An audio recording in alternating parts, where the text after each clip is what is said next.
Free fire के यार वो भी क्या दिन थे ना जब हम लोग फैक्ट्री पे उतरा करते थे और बहुत ज्यादा कैंपिंग करने के बाद प्लेटिनम तक जाते थे और अपने आप को बहुत ज्यादा प्रो समझते थे। अगर गेम के अंदर कोई भी स्कल मास बंडल वाला बंदा आ जाया करता था तो उससे हम लोग इतना दूर भागते थे कि मानो गेम के अंदर कोई भूत आ गया हो। उस टाइम पे कोई किसी को इमोट नहीं दिखाता था, कोई किसी को नूब नहीं बोलता था, सब लोग आराम से गेम खेलकर से मजे करते थे। लेकिन अभी तो हमारा गेम क्या होता जा रहा है ये तो किसी को बताने की जरूरत नहीं है।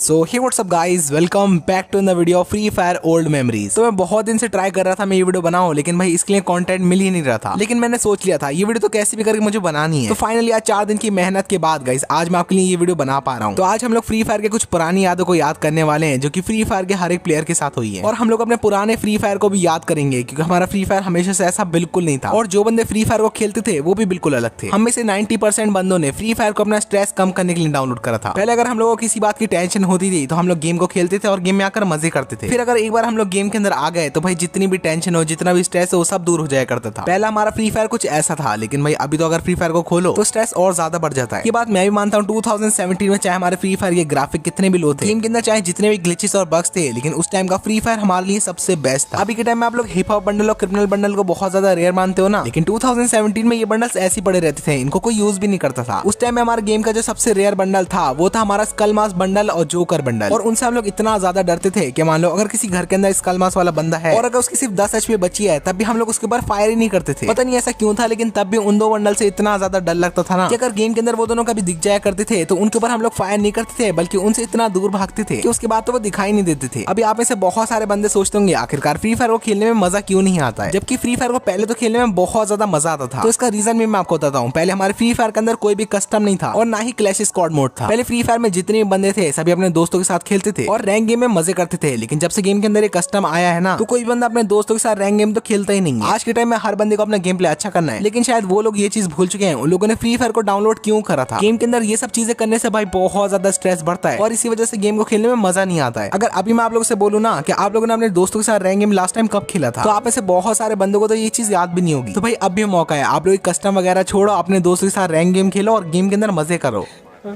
फ्री फायर के वो भी के दिन थे ना जब हम लोगों को फ्री फायर खेलने के लिए इंतजार नहीं होता था। हम लोग जैसे अपने स्कूल से आते थे तो हम लोग अपने बैग को ऐसी फेंक कर सीधा अपना मोबाइल उठाते थे और फिर अपने जितने भी दोस्त होते थे उनके साथ फ्री फायर खेलते थे। उस टाइम पे हमारे लिए फ्री फायर सब कुछ था, चाहे अगर हम लोग स्कूल में हो या फिर कहीं पर भी हो, अगर बातें चलती थी तो वो सिर्फ फ्री फायर की होती थी। हम लोग अपने दोस्तों को ये बताते रहते थे आज मैंने इतने हेडशॉट मारे, इतने बंदों को किल करा। और पहले के टाइम में भाई टॉप अप वगैरह ये तो हम लोग करते नहीं थे। तो पता शो ऑफ किस चीज से करते थे, हम लोग अपने दोस्तों से बोलते थे भाई ये देख मैंने फोर्ड कैरेक्टर निकाल लिया, और कोई बंदा बोलता था भाई ये देख मैं प्लेटिनम पे पहुंच गया। और उस टाइम का जो प्लेटिनम था ना भाई अभी का ग्रैंड मास्टर भी वैसा नहीं है। अब सोचो उस टाइम पे प्लेटिनम करना इतना मुश्किल था तो भाई हीरोइक वाले बंदों को कितनी ज्यादा इज्जत मिलती थी। अगर गेम या फिर ग्रुप के अंदर कोई हीरोइक वाला बंदा आ जाया करता था तो हम लोग इतना ज्यादा खुश हो जाया करते थे और रोने लगते थे और उस बंदे से बोलते थे भाई हमें फ्रेंड लिस्ट में ले लो। और उसके बाद में हीरोइक वाले बंदे भाई बेइज्जती कर दिया करते थे। मुझे आज भी याद है जब मैंने पहली बार फ्री फायर में किसी बंदे के पास इमोट देखा था ना तो उस बंदे को देखकर मैं इतना ज्यादा शौक रह गया था ना कि आखिरकार उस बंदे के पास इमोट आया कहां से। क्योंकि अगर उस टाइम पे किसी बंदे के पास इमोट होते थे ना तो हम लोग उसको सबसे अमीर बंदा मान लिया करते थे। और उस टाइम पे सबसे ज्यादा पॉपुलर था शूट डांस वाला इमोट, जिसके पास ये इमोट होता था तो उस बंदे को हम लोग गेम का सबसे बड़ा प्रो प्लेयर मान लिया करते थे। वैसे यार गेम के वो भी क्या दिन थे ना जब गेम के अंदर कोई भी डीजे आलोक स्काइलर जैसे कैरेक्टर्स नहीं थे, सभी बंदे एडम लेकर खेला करते थे और जिसके पास भी क्लाई या फिर मिगुल कैरेक्टर होता था तो हम लोग उनको बहुत ज्यादा प्रो प्लेयर समझते थे। और फ्री फायर में यार एंड्रू कैरेक्टर लेकर तो हर बंदे ने जरूर खेला है, चाहे वो बंदा लाखों डायमंड टॉप अप करता हो या फिर फ्री फायर में टॉप अप करता ही नहीं हो, हर बंदे ने एंड्रू कैरेक्टर को जरूर यूज करा है। क्योंकि यार आलोक के आने से पहले गेम का सबसे हैंडसम कैरेक्टर था एंड्रू। ये बात मुझे आज भी सोच के इतनी हंसी आती है ना। जब पहली बार मैं फ्री फायर में सेफ जोन को देखा था तो उसको देखकर मुझे समझ में नहीं आया था आखिरकार ये क्या चीज आ रही है। मुझे लगा था फ्री फायर के अंदर शायद कोई एलियंस भी आते हैं जो आसमान से आ रहे होंगे, तो इसलिए सेफ जोन से बचने के लिए मैं जाकर घर के अंदर छुप गया था। और इसके बाद जब जोन की वजह से मैं एलिमिनेट हो गया था तो मुझे लगा था गेम के अंदर हैकर्स होंगे जिसने मुझे मार दिया होगा। लेकिन जब आज ये बात मैं सोचता हूँ ना तो मुझे बहुत हंसी आती है। और हाँ, फैक्ट्री फाइट को तो हम लोग कैसे भूल सकते हैं भाई, वो फ्री फायर की सबसे यादगार चीज थी। पहले हम लोग फैक्ट्री पे उतरा करते थे, वहां पर हम लोग का क्लास सिर्फ लेवल 2 या फिर 3 का होता था, तो हम लोग ट्राई ये करते थे सामने वाले बंदे के सिर्फ हेडशॉट मार दे। और पहले तो फैक्ट्री के ऊपर कम से कम 20-30 बंदे उतरते थे जिनसे फाइट करने में बहुत मजा आता था। और पहले अगर फैक्ट्री के ऊपर एयर ड्रॉप गिर जाया करता था फिर तो हम लोग इतना ज्यादा खुश हो जाया करते थे ना कि मैं बता नहीं सकता। अगर अभी के टाइम में कोई हमें 10,000 डायमंड भी दे देना तब भी इतनी खुशी नहीं होती है जितनी उस टाइम पे होती थी। पहले फ्री फायर में हर एक बंदे का सिर्फ सपना होता था इलाइट पास लेने का, क्योंकि उस टाइम में फ्री फायर के 95% बंदे टॉप अप नहीं करते थे। लेकिन ये जो इलाइट पास लेने का सपना था ना, ये फ्री फायर ने खुद पूरा करा था हर एक बंदे को फ्री में इलाइट पास देकर। फ्री फायर ने हमें रैम्पेज का इलाइट पास और कॉबॉय वाला इलाइट पास बिल्कुल फ्री में दिया था और उस टाइम पे हर एक बंदे का दिल जीत लिया था। लेकिन भाई अभी तो फ्री फायर वाले लूटने में लगे रहते हैं, जिस वजह से बहुत सारे बंदे फ्री फायर को क्विट करते जा रहे हैं। और गाइस अगर आप लोग वीडियो को यहाँ तक देख रहे हो तो भाई वीडियो को लाइक जरूर से कर देना और कमेंट करके बताना कि आप भी अपने फ्री फायर के पुराने दिनों को मिस कर रहे हो, क्योंकि यार मैं तो बहुत ज्यादा करता हूँ। और हाँ गाइस कुछ टाइम बाद मेरा बर्थडे आने वाला है, तो गाइस क्या आप लोग उससे पहले 2 मिलियन सब्सक्राइबर करा सकते हो? आपकी तरफ से ये मेरे लिए सबसे बड़ा गिफ्ट होगा। तो भाई लोग आप लोग प्लीज सब्सक्राइब कर लेना और बेल आइकन को ऑल पे सेट कर लेना। तो चलो अभी अपने वीडियो को हम लोग कंटिन्यू करते हैं। हमारे पुराने फ्री फायर के अंदर हर चीज बहुत ज्यादा बैलेंस थी और बहुत ज्यादा अच्छी भी थी। जब भी रियल लाइफ के अंदर विंटर्स आते थे तो यार गेम के अंदर भी स्नो पड़ती थी, जिससे हम लोग रियल लाइफ को रिलेट कर पाते थे और बहुत ही ज्यादा मजा आता था। पहले के फ्री फायर में एक ड्रैगन भी आता था जो कि यार पीक से गुजरता था और उसकी आवाज इतनी खतरनाक थी जिसको सुनकर हम लोग लिटरली डर जाया करते थे। और एक और चीज है जिसको सोचकर मुझे बहुत हंसी आती है, हमारे गेम के अंदर जो M79 गन है ना, पहले ऐसी कहीं पर भी पड़ी हुई मिल जाया करती थी और उसकी जो एमओ थी वो भी ऐसी मिल जाया करती थी। लेकिन जब पहली बार मैंने M79 की एमओ को देखा था ना, तो मुझे लगा था ये कोई बल्ब है या फिर कोई टॉर्च है, क्योंकि यार पहले फ्री फायर के अंदर बारिश भी होती थी और रात भी होती थी, तो मुझे लगता था ये तब काम आएगी। लेकिन बाद में जाकर पता चला भाई वो तो ग्रेनेड लॉन्चर की एमओ थी। और इसके कुछ टाइम बाद ही हमारे गेम के अंदर आया था अब तक का फ्री फायर का सबसे बेस्ट मोड, जो कि था ज़ॉम्बी मोड, जिसके अंदर बहुत सारे छोटे छोटे ज़ॉम्बी होते थे, तो उसको हम लोग मारते थे। और फिर लास्ट में आता था एक बहुत ही बड़ा सा ज़ॉम्बी जो कि दिखने में थैनोस की तरह लगता था, तो उसे मारना होता था। उसके बाद में टोकन्स मिलते थे जिससे हम लोग बहुत सारी चीजें ले सकते थे, जैसे कि गन स्किन, बंडल्स और भी बहुत कुछ। और पहले जब भी किसी बंदे को मैं लॉबी के अंदर गन लाते हुए देखता था तो मैं इतना ज्यादा कंफ्यूज हो जाया करता था कि आखिरकार उस बंदे को गन कहां से मिली। और बहुत टाइम तक तो उन बंदों को मैं हैकर समझता था, लेकिन बाद में जाकर पता चला वो सब लेजेंडरी गन स्किन की वजह से होता है। तो उसके बाद से भाई मैं भी लग गया था कि कैसे भी करके मुझे लेजेंडरी गन स्किन लेनी है, क्योंकि मुझे ऐसा लगता था कि अगर मेरे पास लेजेंडरी गन स्किन होगी तो जैसे मैं प्लेन से उतरूंगा तो डायरेक्ट मुझे वो गन मिल जाएगी और मैं फैक्ट्री पे जाके सभी बंदों को मार दूंगा। और शुरुआत में तो मैंने आपको बताया था उस टाइम पे फैक्ट्री मान ली सब कुछ थी, तो इस चक्कर में मुझे लेजेंडरी गन स्किन तो नहीं मिल पाई थी, लेकिन भाई मुझे मिल गया था मिगुएल कैरेक्टर। और पहले का जो हमारा फ्री फायर था ना, वो 1-2 GB रैम वाले मोबाइल में तो भाई इतना बढ़िया चलता था जितना भी 8 GB रैम वालों के फोन में भी नहीं चलता है। मुझे आज भी याद है जब पहली बार मैंने फ्री फायर को डाउनलोड करा था, उस टाइम में मेरे पास था 2 GB रैम का फोन और मेरा एक दोस्त था जो कि यार 500 MB रैम वाले मोबाइल के अंदर खेला करता था, लेकिन भाई तब भी उसको कभी गेम के अंदर लैग देखने को मिला ही नहीं। तो ऐसा था हमारा पुराना फ्री फायर। मैं तो यार हमेशा यही बोलता हूँ फ्री फायर वालों को फ्री फायर लाइट वर्जन निकालना चाहिए, जो कि यार बना हो 1-2 GB रैम वाले प्लेयर्स के लिए और उसमें सब कुछ पुराने फ्री फायर की तरह। मैं कंफर्म कह सकता हूँ कि वो वाला फ्री फायर 100% चलेगा, क्योंकि यार बहुत सारे बंदों को ये लैग का इशू आता है। और एक मेमोरी तो भाई हमेशा से मेरे दिल में, पहले हम लोगों के पास इमोट तो होते नहीं थे, तो अगर हम लोग कभी भी बोया कर लिया करते थे तो हम लोग इमोट दिखाने की जगह भाई उठक बैठक करने लगते थे या फिर आसमान में गोलियां फायर करने लगते थे। और पहले हमें गनों के बारे में तो कुछ पता होता नहीं था, तो जो भी हमें गन ऐसी मिलती थी तो हम लोग उसको उठा लिया करते थे। पहले मैं एक हाथ में AK ले लिया करता था और दूसरे हाथ में स्कार ले लिया करता था। और MP40 और शॉटगन तो मुझे इतनी बुरी लगती थी, क्योंकि मैं उनको लॉन्ग रेंज में फायर करता था और उसके बाद जब उनकी गोलियां नहीं लगती थी तो मुझे इतना गुस्सा आता था ना, और मैं सोचता था यार इसमें तो स्कोप भी नहीं लगता है, ये तो बेकार गन है। इसी वजह से मैंने गेम को स्टार्ट करने के 5 महीने तक MP40 और शॉटगन को यूज ही नहीं करा था। पहले हमारी जो लॉबी थी उसके अंदर भी ट्रेन हुआ करती थी और उस ट्रेन से ठोकर खाने से ज्यादा कोई चीज मजेदार नहीं थी। और गेम के अंदर जाकर हम लोग ढूंढते थे ग्रोजा या फिर ड्रैगनोफ को, क्योंकि उस टाइम में हमें ऐसा लगता था इन 2 गन को लेने के बाद भाई मैं प्रो बन जाऊंगा। और गाइस आज की वीडियो बनाने में भाई मैं लिटरली बता रहा हूँ मुझे बहुत ज्यादा मजा आया, क्योंकि आपके साथ साथ मेरी भी जो पुरानी यादें थी वो ताजा हो गई। तो गाइस कमेंट करके बताना आज की वीडियो आपको कैसी लगी। पसंद आई तो वीडियो को लाइक जरूर से कर देना और अपने दोस्तों के साथ भी शेयर कर देना और उन्हें भी अपनी पुरानी यादें ताजा कराना। और हाँ, सब्सक्राइब करके बेल वाले आइकन को ऑल पे सेट करना बिल्कुल मत भूलना, क्योंकि आपको हमारे चैनल पे ऐसी मजेदार वीडियोस देखने को मिलते रहेंगे। और हाँ गाइस, कल वाली वीडियो आप लोग जरूर देख लेना, क्योंकि कल की वीडियो में मैंने आप लोगों को बताया था कि आप लोग हमारे 10,000 डायमंड की गिव अवे के अंदर पार्टिसिपेट कैसे कर सकते हो, तो जल्दी जाकर वाली वीडियो देख लेना।